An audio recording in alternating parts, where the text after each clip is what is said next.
En este día seguimos igual y compartimos el tema, el impacto del conocimiento de Dios.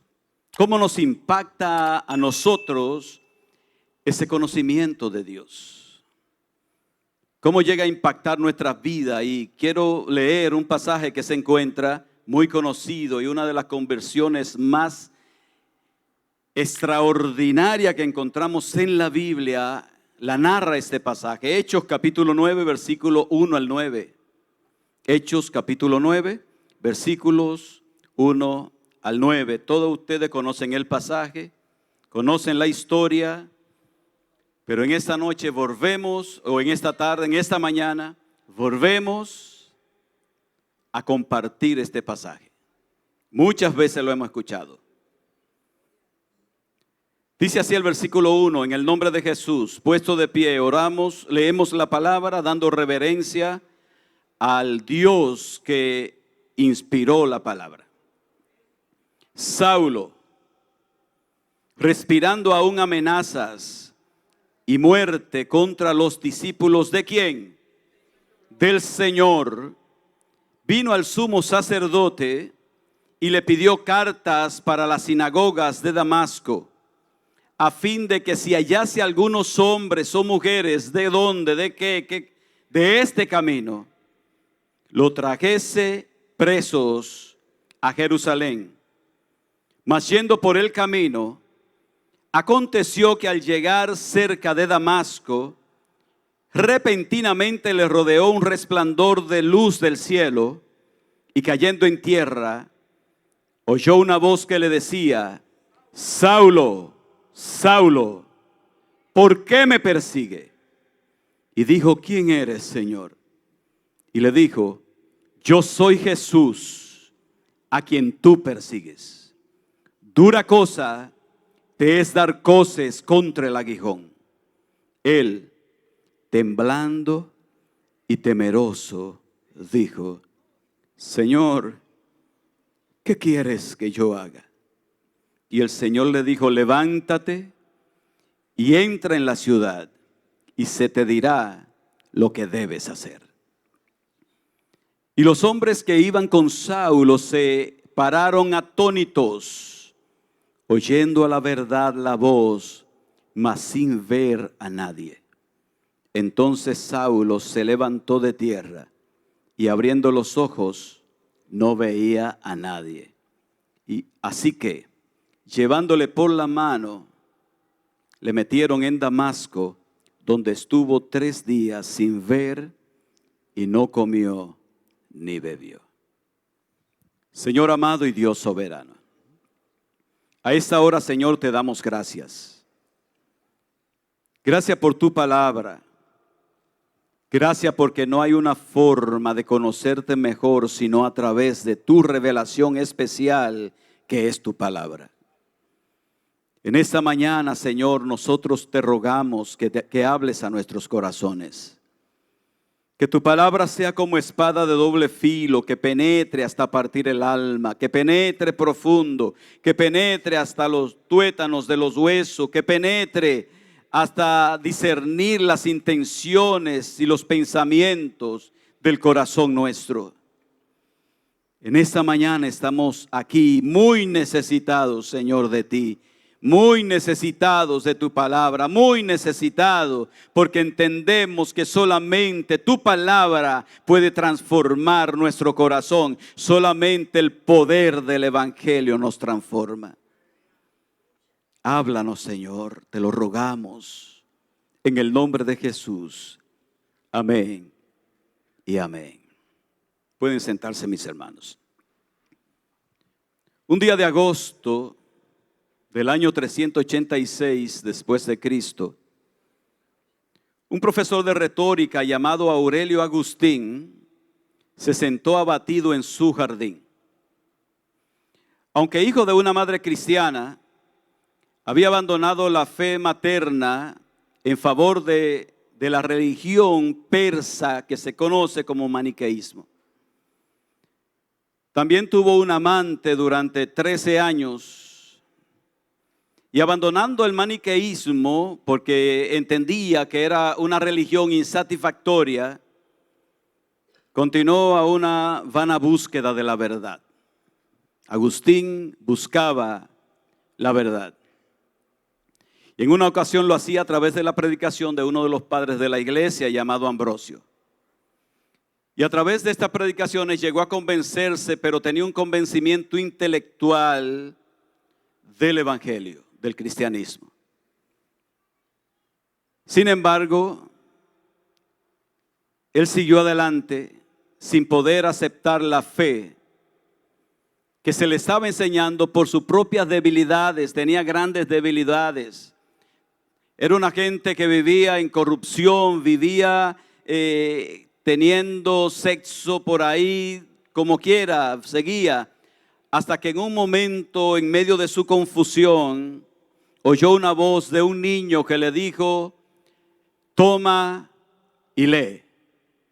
Toma y lee. Y él entendió que esa voz no era una voz cualquiera, sino una voz que venía del cielo, indicándole algo muy importante para su vida. Toma y lee.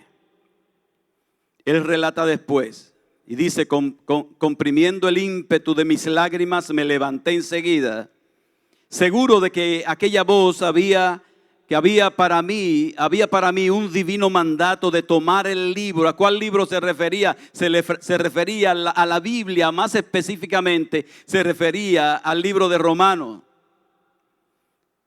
Pues lo estaba leyendo y lo había dejado hacía mucho tiempo. Y él retornó y le dijo al Señor: voy a leer el libro y lo voy a leer a donde me salga. Le dio resultado a él. Entonces leyó en el capítulo 13, los versículos 13 y 14 en la carta a los romanos, que dice: andemos como de día, honestamente, no en glotonerías y borracheras, no en lujurias y lascivias, no en contiendas y envidia, sino vestíos del Señor Jesucristo y no proveáis para los deseos de la carne. Él dice: no quise leer más, ni era menester, porque al terminar de leer la última sentencia, una luz segurísima penetró en mi corazón, disipando de golpe las tinieblas de mi dubitación, de mis dudas. Liberado de una vida de pecado y confusión, Agustín se convirtió en el teólogo más grande que la iglesia conociera desde el apóstol Pablo. ¡Qué conversión! ¡Qué tremendo! Cómo Dios interviene para que nosotros le conozcamos a Él. Cómo Agustín no estaba en eso hasta que Dios intervino. Pero esa no es la conversión más extraordinaria que podemos leer, sino la que hemos leído en esta mañana. La conversión de un hombre que pensaba que estaba obrando bien, caminando bien, un hombre que pensaba que estaba agradando a Dios en lo que hacía. Sin embargo, el pasaje que nos tocó leer en esta mañana nos dice que hay cosas que al hombre le parecen, ¿cómo dice la Biblia? Y al final, así que veamos nosotros este pasaje en esta predicación titulada El impacto del conocimiento de Dios, y veamos 4 puntos en esta mañana. Veamos el primero. El impacto negativo de una religión que nada puede hacer. El impacto negativo de una religión que nada puede hacer. Ahí estaba, es la historia de Saulo de Tarso, es la historia del apóstol Pablo. Dice el versículo 1, Saulo respirando aún amenazas y muerte contra ¿quiénes? Los discípulos de ¿quién? Del Señor, vino al sumo sacerdote y le pidió cartas para las sinagogas de Damasco, a fin de que si hallase algunos hombres o mujeres de este camino, le trajese preso a Jerusalén. Así que el hombre tenía una religión. ¿Por qué perseguía a él a los discípulos del Señor? ¿Por qué los perseguía? Los perseguía porque él tenía una religión y él pensaba que su religión era la religión verdadera. Era una religión basada en el texto bíblico que hasta ese momento existía y que él conocía. Era el Antiguo Testamento, eran la ley, los profetas, los salmos, eso él conocía, y su religión se basaba en el texto que él conocía. Pero nos damos cuenta que Saulo era un religioso. Él perseguía a los creyentes porque él entendía que esta era una secta que se había levantado, una secta falsa, y que la religión verdadera era su religión.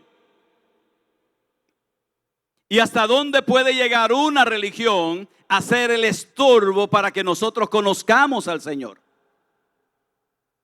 Tenía una religión y sobre esa religión estaba su confianza, y era tan destacado en su religión que era fariseo. Y no un fariseo cualquiera, era un fariseo destacado, un fariseo que se había formado a los pies ¿de quién?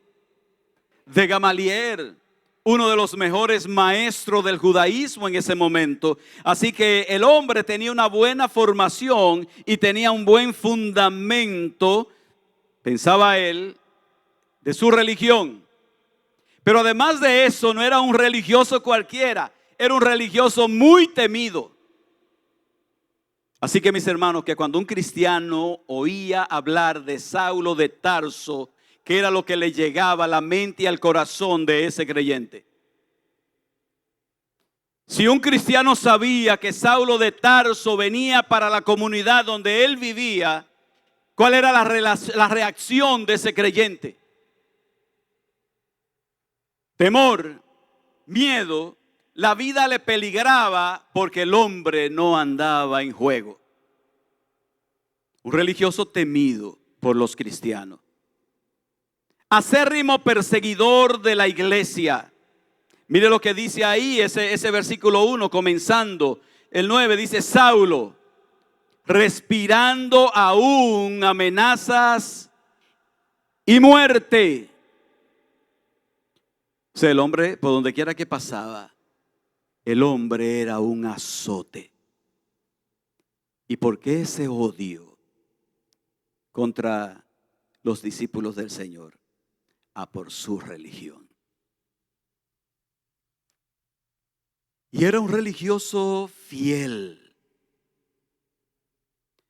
Un religioso fiel a su religión, pero además de eso era un religioso consumido por el odio contra aquellos que amenazaban su religión. ¿Cuándo es la primera vez que aparece el nombre de Saulo en la Biblia?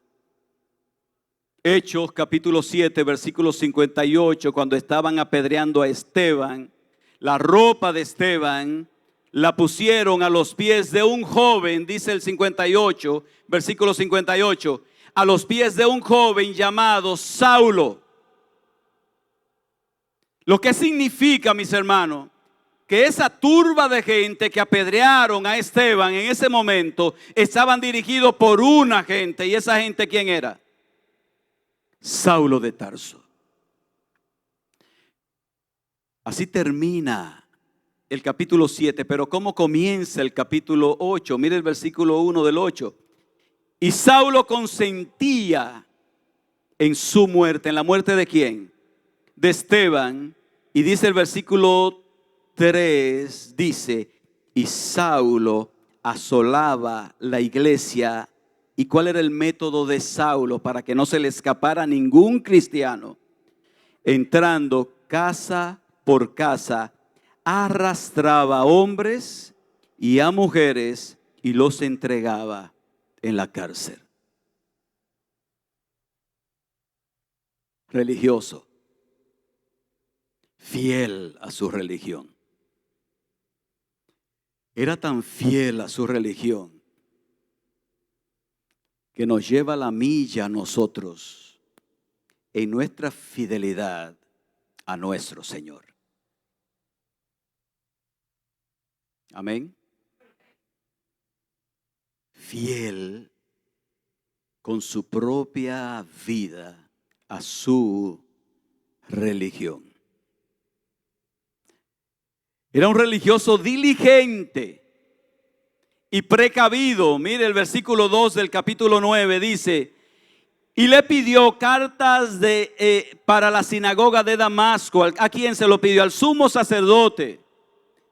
Y el sumo sacerdote, que era Caifás, era de la línea de los saduceos. Saulo era fariseo, y los saduceos y los fariseos no eran tan buenos amigos porque creían cosas distintas. Los fariseos creían en la resurrección. Los saduceos no creían en la resurrección, y los separaba de esta forma. Pero esto los unía cuando querían perseguir a la iglesia. Así es el odio religioso. Así que él era fiel, él va al sumo sacerdote, era precavido porque él iba para Damasco. Y él le pide cartas, autorización al sumo sacerdote. Y ahí hay una frase en el 9, el 2 dice: y le pidió cartas para las sinagogas de Damasco, a fin de que si hallase hombre o mujeres de este camino, lo trajese preso a Jerusalén. O sea, el hombre iba preparado para enfrentar la iglesia. Pero era su religión.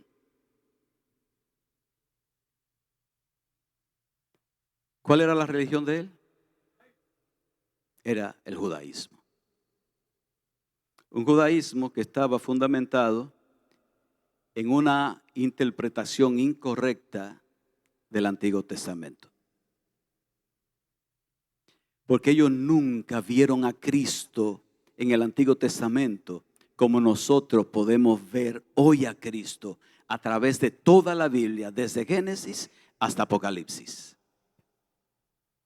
Cristo es el protagonista desde Génesis hasta Apocalipsis de toda la Biblia.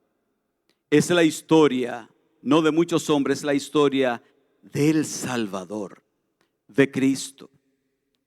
Entonces, qué difícil, mis hermanos, para un religioso entender que no se trata de una religión, se trata de una relación con Dios. No se trata de no se trata de que tú tengas una religión. Religión tienen prácticamente todos. Se trata de que tengamos una relación con Dios, y esa relación se desarrolla a través del conocimiento de Dios. Y Pablo no lo conocía. Pablo tenía mucha más que nosotros del Antiguo Testamento.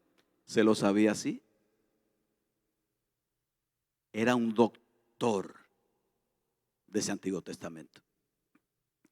Pero qué difícil para un religioso aceptar la realidad del Evangelio. ¿Qué es una religión? ¿Cómo se puede definir la religión? Suele definirse como un sistema cultural de determinados comportamientos, prácticas, cosmovisiones, éticas, morales, texto, lugares sagrados, y todo eso son acciones humanas para acercarse a Dios,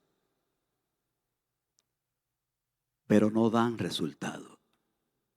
El Evangelio es diferente. El Evangelio es no el hombre acercándose a Dios, el Evangelio es Dios acercándose al hombre para salvarlo. Eso es el Evangelio. Yo creo que las religiones han sido uno de los medios de más causa de muerte en esta tierra.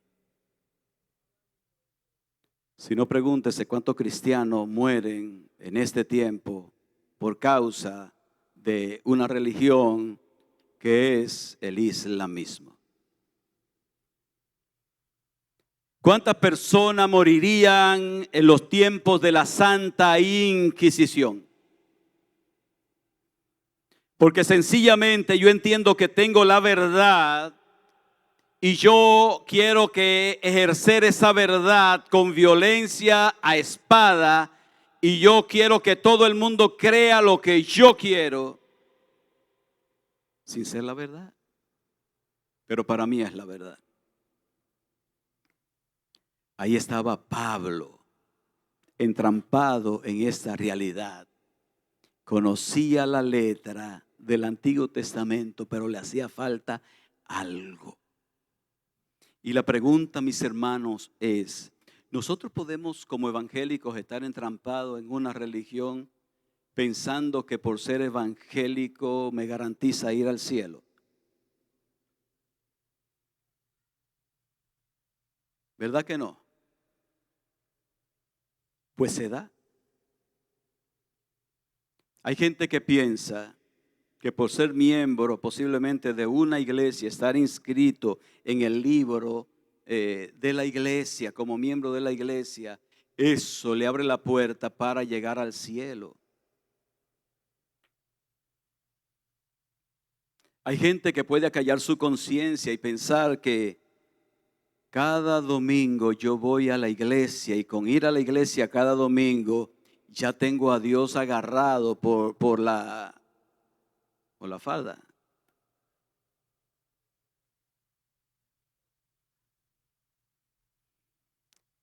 Yo puedo pensar eso.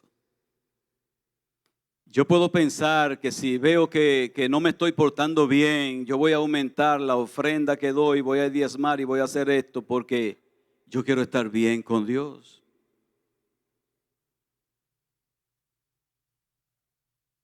Entonces, el evangelio se convierte, mis hermanos, en una religión. No el evangelio, las iglesias evangélicas se convierten en una mera religión y no en un medio para conocer mejor a Dios. ¿De dónde han salido las sectas más destructivas de los últimos años? De la comunidad evangélica. ¿De dónde sale Jim Jones, aquel líder religioso que se llevó a toda la congregación a Guyana, Georgetown, su capital? Ahí el hombre se estableció porque ya en los Estados Unidos parece que se le hacía un poco más difícil establecerse. Se convierte en una secta y la secta termina con el envenenamiento de todos, o la gran mayoría, la inmensa mayoría de todos los miembros de la secta. ¿De dónde salió la secta? Salió de un concilio evangélico. ¿De dónde sale David Koresh y la matanza de Waco, Texas, cuando le pega fuego al lugar donde estaban, quemándose la gran mayoría de sus seguidores? ¿De dónde sale? De una comunidad evangélica. ¿Y cómo la religión puede llegar a nublar nuestras vidas de tal manera que perdemos el foco verdadero, que es Cristo y una relación con Él, y lo cambiamos por estereotipos de una religión, ritos y formas que nada tienen que ver con la relación nuestra con Dios? Así que dígale a su hermano: lo importante no es una religión, lo importante es una relación con Dios.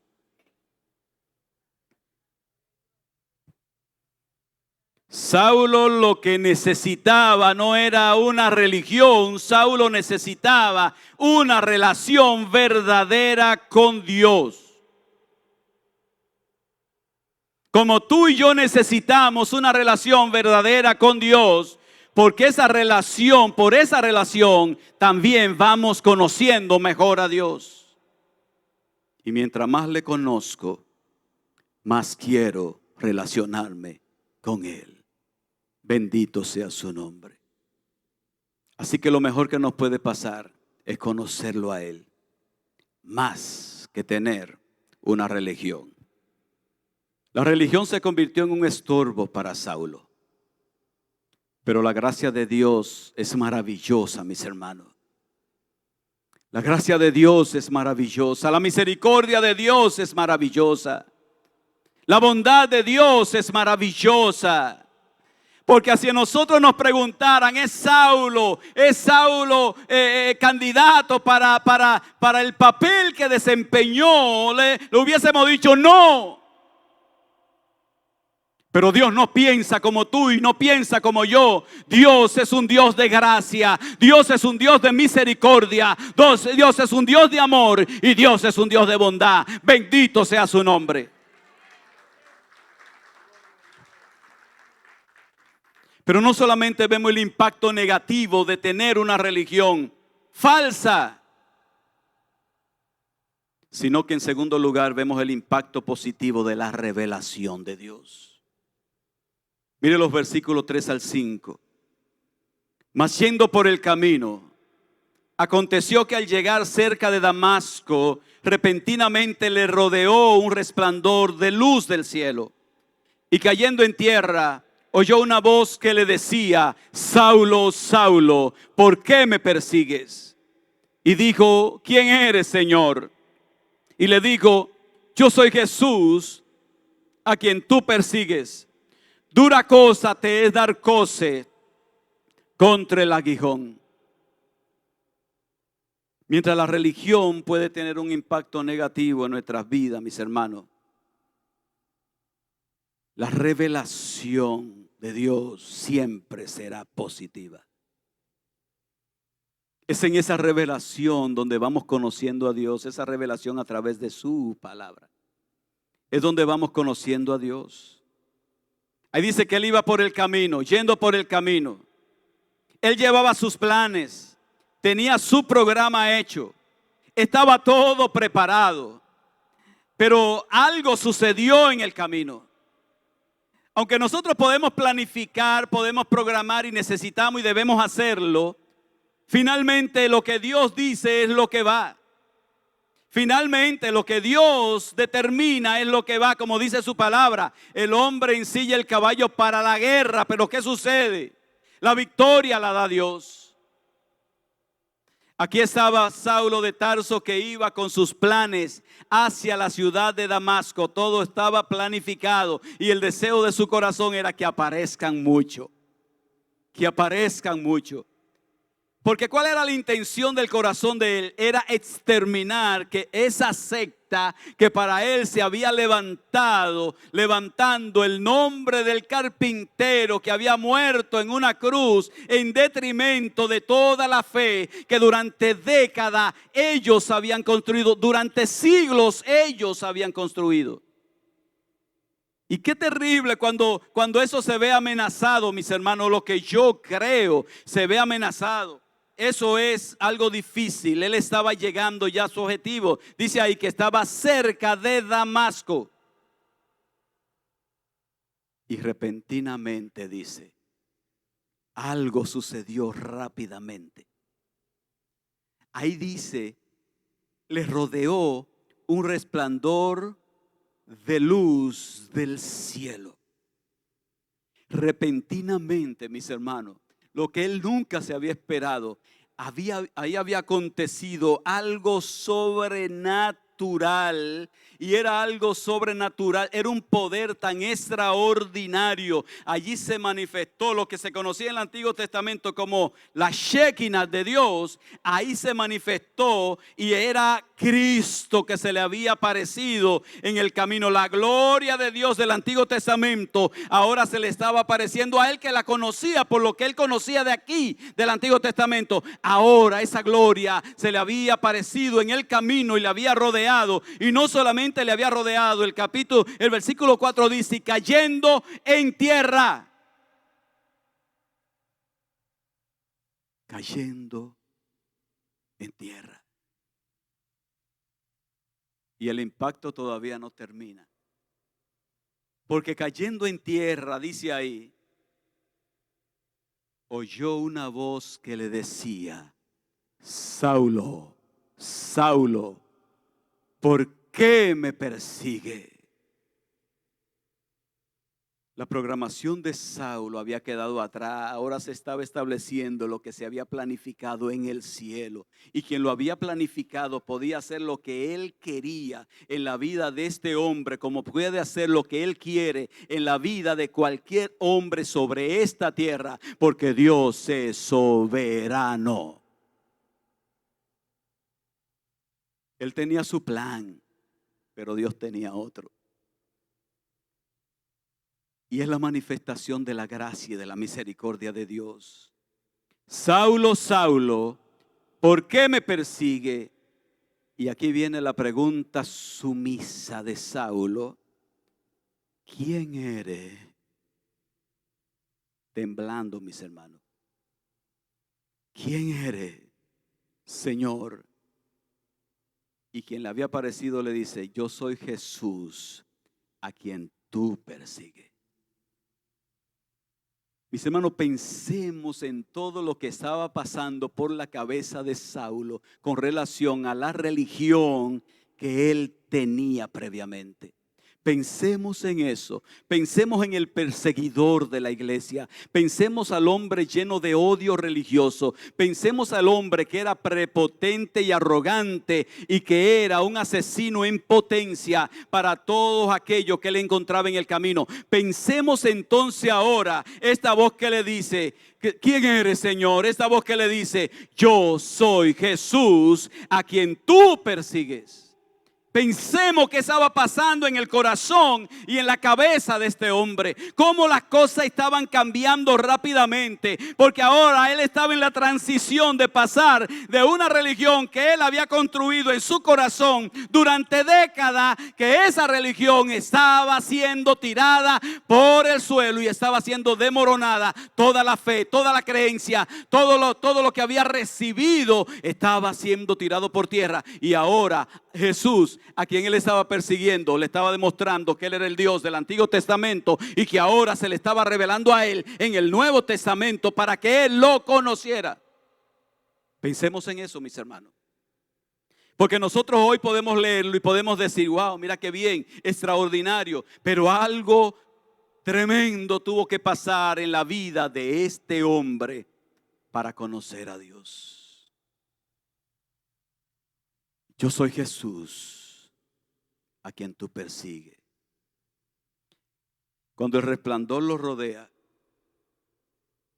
sucede lo mismo que es una constante en la Biblia. Cuando el Señor en su gloria se le manifestaba a alguien, ¿qué sucedía? ¿Qué le sucedió a Daniel? Daniel capítulo 12. ¿Qué le sucedió a Daniel en ese capítulo 12? Cuando vio al Señor, dice la Biblia que cuando lo vio en su revelación, que vio sus ojos de llama, que lo describe, ¿qué le sucedió a Daniel? Daniel se fue, él lo dice ahí mismo, él se fue de cara, como cuando se tumba un palo de cara al suelo. Y cayó. ¿Qué le sucedió a Juan en el libro de Apocalipsis, en el capítulo 1, cuando también él describe cuando vio al Señor en su gloria? ¿Qué le sucedió a Juan? Mis piernas me fallaron y sencillamente caí. ¿Qué le sucedió a Saulo? Cayó. Mis hermanos, nosotros escuchamos gente en estos tiempos que están por ahí diciendo que tuvieron revelaciones, que subieron al cielo, que anduvieron con Jesús de gancho y sencillamente se pasearon por el cielo, lo trajeron aquí. Ahora ellos están contando la fábula que tienen en su mente, porque ninguno ha ido nunca, nadie ha ido jamás al cielo, nadie ha visto a Dios jamás. ¿Qué sucede con eso, mis hermanos? El que ve a Dios en esa manifestación de ninguna manera puede quedarse en pie, porque la gloria de Dios es grande, el poder de Dios es grande, la presencia de Dios es grande. Y este hombre había caído en tierra. Había caído en tierra y cuando se levanta, escucha la voz o escucha la voz, Saulo, Saulo, ¿por qué me persigue? Y la pregunta temblorosa, con voz temblorosa es, Señor, Señor, ¿quién tú eres, Señor? Mira el término Señor donde aparece otra vez. Porque no hay forma de tú conocer a Cristo y seguir viéndole como tú pensabas antes de conocerlo. Él nunca se lo esperaba. Y lo que él nunca se esperó, ahora era una realidad. Qué fuerte. Como conocer a Cristo lo había cambiado todo en su vida. Cuando Dios llega, los cambios llegan. Cuando Él se revela, mis hermanos, los cambios llegan al corazón nuestro. Cuando Dios se deja conocer por nosotros y nosotros somos, ¿cuántos son testigos de que el conocer a Dios cambia el corazón? Definitivamente, mis hermanos. Y somos enfáticos. Si conoces a Dios, no eres la misma persona.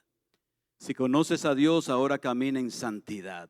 Si conoces a Dios, ahora quiere agradar a Dios. Si conoces a Dios, entonces tu vida va cambiando. Y si conoces a Dios, los otros ven que tu vida va cambiando. Bendito sea su nombre. Así que él recibió el impacto de esa revelación. ¿Cuántos de nosotros recibió esa transformación, mis hermanos? De esa revelación de Dios. ¿Es tu vida igual que hace 40 años cuando le conociste? ¿O 30 o 20 o 10? ¿Es igual la vida? ¿Es igual? ¿Podemos testificar de que Dios transforma el corazón humano?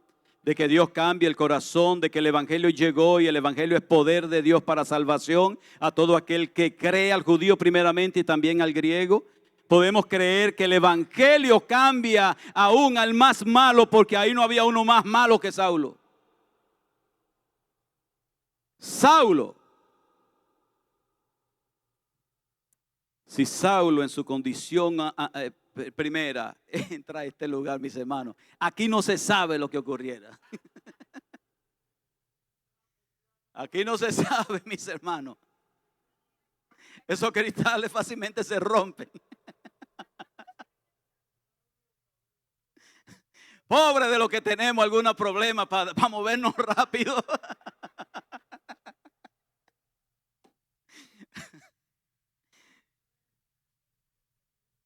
Pero ahí mismo se nota el cambio y la transformación. Señor, ¿quién eres? Porque él sabía lo que se había manifestado ahí. Y la respuesta es, yo soy Jesús, a quien tú persigues. Y la pregunta es, ¿él estaba persiguiendo directamente a Jesús? Sí, porque perseguía a la iglesia. Y todo el que persigue un hijo de Dios, persigue a Jesús. Persigue a Jesús. Y no es conveniente, mis hermanos, para una gente perseguir a Jesús por la expresión que él le dice ahí, dura cosa te es dar coce contra el aguijón.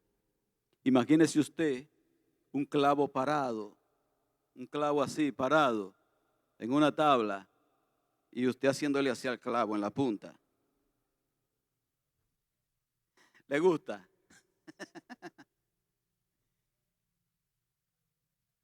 Él estaba diciendo, lo que tú estás haciendo, el mayor afectado eres tú, porque tu pleito es el pleito entre el huevo y la piedra. Si la piedra está en el suelo y el huevo cae, ¿qué sucede? Y si el huevo está en el suelo y la piedra cae, ¿qué sucede? No hay forma de que el huevo gane. La roca siempre ganará y la roca es Cristo. Bendito sea el nombre del Señor. Así que el impacto fue tremendo por la revelación que había sucedido. Mis hermanos, si no existe esa revelación, nos quedaríamos en una religión, yendo a un lugar cada cierto tiempo, abriendo un libro cada cierto tiempo, viendo si la revelación no se da, el conocimiento tampoco se da. ¿Cuánto conocen al Señor? Lo conocemos a través de su palabra, pero es la revelación de su palabra en nuestras vidas. Bendito sea el nombre del Señor. En tercer lugar, veamos el impacto real de la transformación. Versículo 6, el impacto real de la transformación. Dice, él temblando y temeroso dijo, Señor, ¿qué quieres que yo haga? Y el Señor le dijo, levántate y entra en la ciudad y se te dirá lo que debes hacer. El choque de Saulo en aquella mañana eran aproximadamente las 12 del día.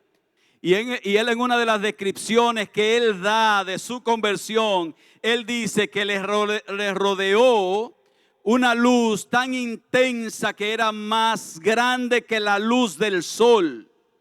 Imagínese usted, mis hermanos, quédese mirando el sol un tiempecito bueno, cuando no hay nubes. ¿Qué sucede? Soporta. ¿Qué sucede con los ojos si se queda mirándola unos minutos? Se le queman las pupilas. Dice ahí que él, temeroso y temblando, dijo, Señor, ¿qué quieres que yo haga?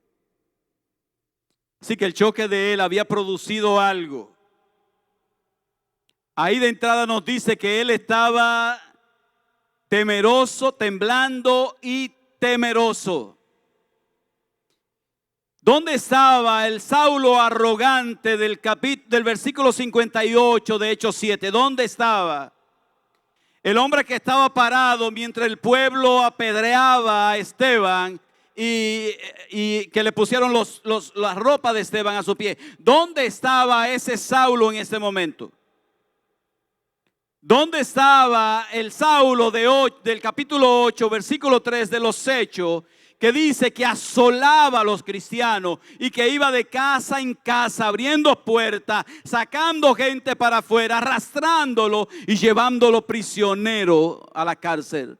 ¿Dónde estaba ese Saulo guapo? ¿Dónde estaba ese Saulo valiente? ¿Dónde estaba ese Saulo que respiraba amenaza y muerte? Ahora, ¿dónde estaba ese Saulo? Es la pregunta, ¿dónde estaba ese Saulo? Porque ahí dice que estaba temblando y estaba temeroso. ¿Qué pasó en el Saulo arrogante? ¿Cómo transforma la revelación de Dios el corazón de una gente? ¿Cómo una gente pasa de ser un impío malvado a ser un hombre temeroso y que tiembla delante de la presencia de Dios? ¿Cómo transforma el corazón la revelación de Dios? ¿Cómo transforma el corazón nuestro cuando Dios se nos muestra a nosotros a través de su palabra y nos abre las páginas y nos dice a nosotros, este soy yo? ¿Cómo transforma el corazón nuestro? ¿Cómo este hombre de ser un valiente perseguidor de la iglesia pasa a ser un hombre que estaba temblando y temeroso? Su osadía se había esfumado. Ya no estaba. Algo había cambiado. Se había derrumbado su prepotencia religiosa, se había desmoronado su propia religión delante de sus ojos, porque ahora al que él perseguía, él se daba cuenta que es Dios y es el Señor, no de la tierra ni de la iglesia solamente, es el Señor del universo. ¿Qué es lo que necesitamos para conocer más a Dios? Aquí estaba Saulo y veamos su sumisión, sumiso. Él, temblando y temeroso, dijo, Señor, ¿qué tú quieres que yo haga? Ese no es el Saulo de antes. Había cambiado de Señor, porque su Señor no era Dios, era su religión muerta, su religión vacía. Ese era su Señor, eso era lo que le trazaba a él las pautas y las normas. Ahora él estaba temblando, temeroso, y la respuesta era: Señor, Curios, ¿qué quiere que yo haga?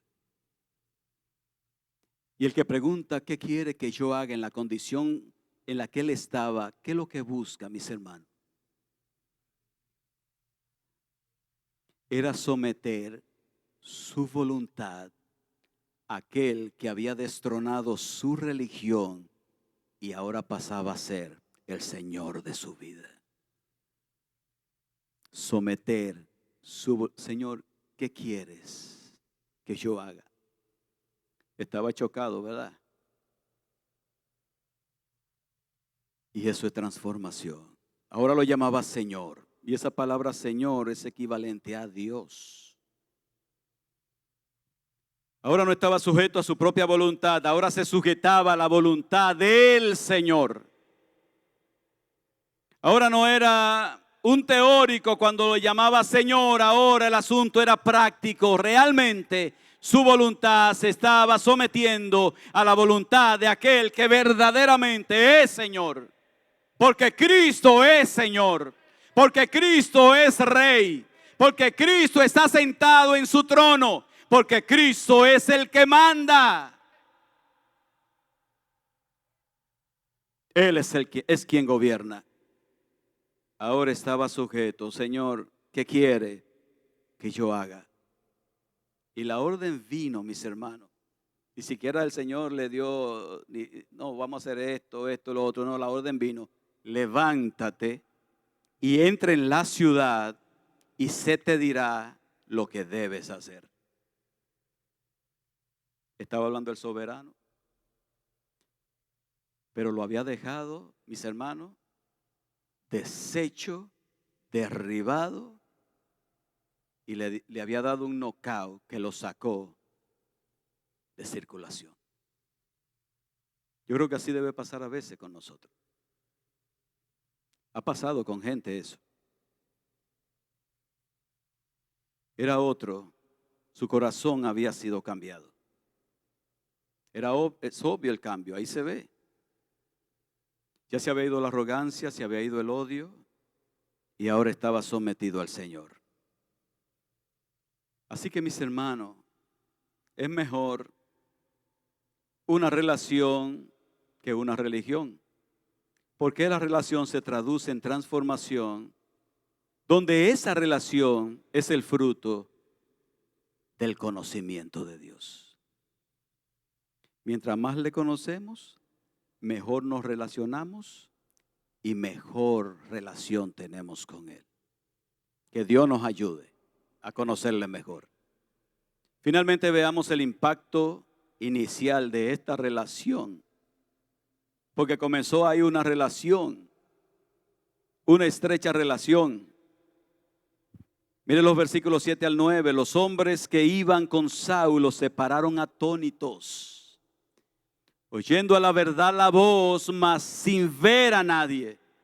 Entonces Saulo se levantó de tierra y abriendo los ojos, no veía a nadie, así que llevándole por la mano, le metieron en Damasco, donde estuvo 3 días sin ver y no comió ni bebió. El impacto inicial de su relación.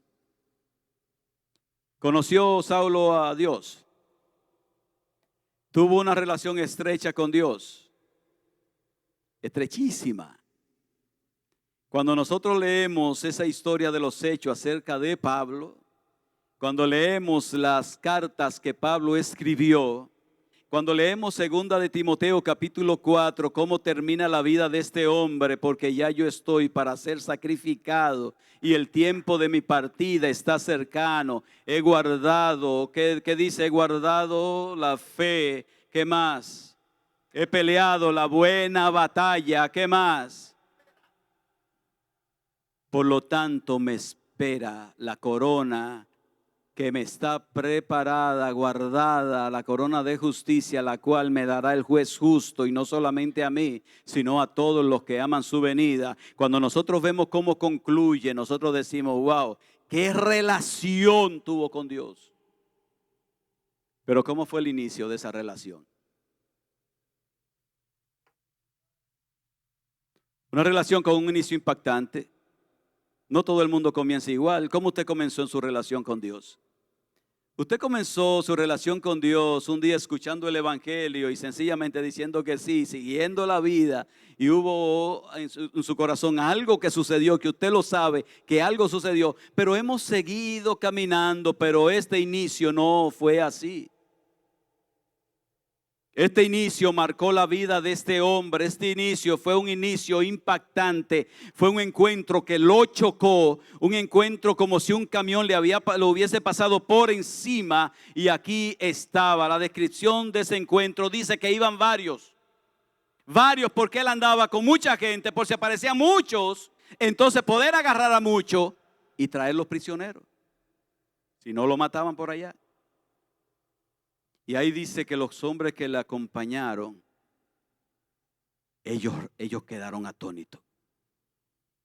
Atónitos. Pero ellos, mis hermanos, caen, ellos se paran atónitos, porque cayeron. Ellos escucharon la voz, pero ellos no vieron nada.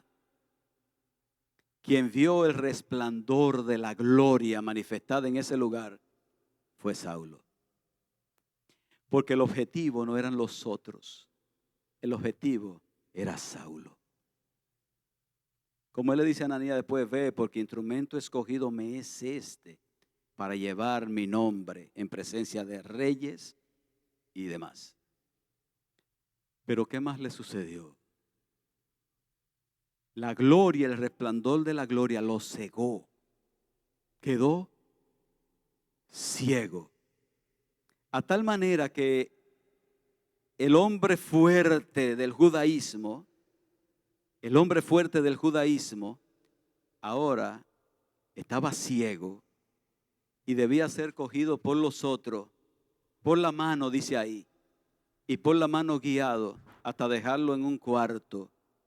Y en ese cuarto duró 3 días, ciego, sin comer y sin beber. ¿Qué pasaría por la mente de Saulo durante esos 3 días? ¿Cómo le había cambiado la perspectiva a Saulo durante ese tiempo? Como Dios hace las cosas como Él quiere, sin tener que preguntarle a nadie.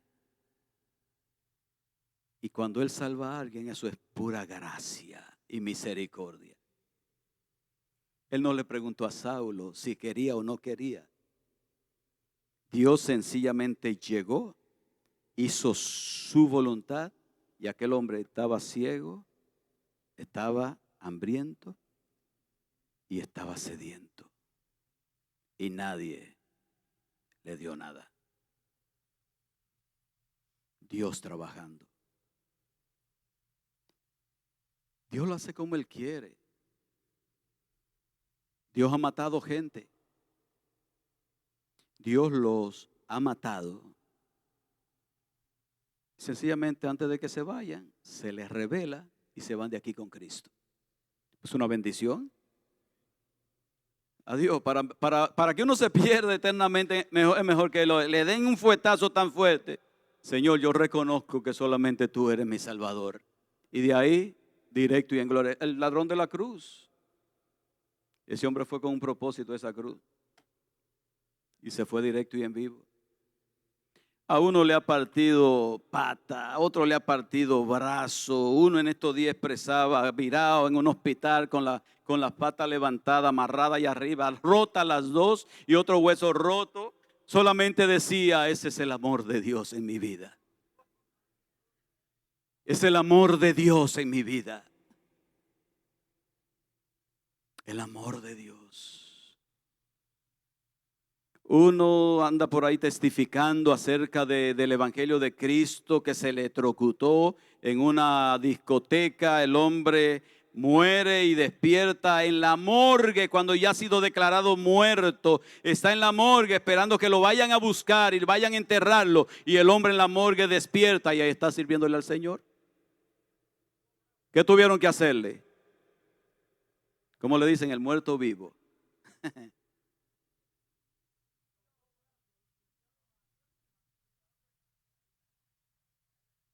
El inicio de Saulo lo marcó de tal manera que el hombre sirvió al Señor de todo su corazón durante toda su vida, hasta el último respiro de su vida.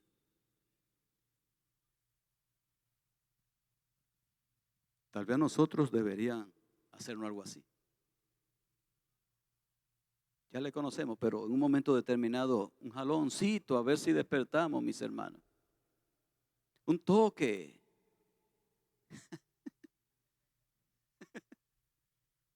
Para que despertemos y veamos que la mayor bendición está no en tener una religión, sino en tener una relación donde vamos conociendo a Dios y vamos creciendo cada día para bendición de nuestra vida y para gloria de su nombre.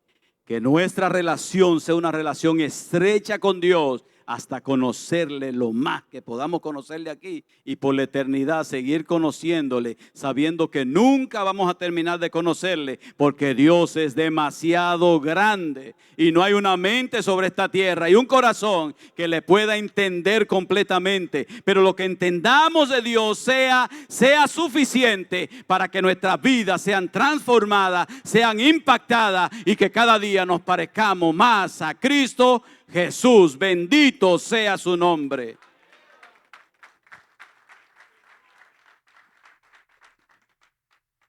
Que Dios nos ayude. ¿Te parece demasiado leer la Biblia cada día? ¿Te parece demasiado sentarte a ser enseñado la mayor cantidad de veces posible? ¿Te parece demasiado? Ese hombre termina diciendo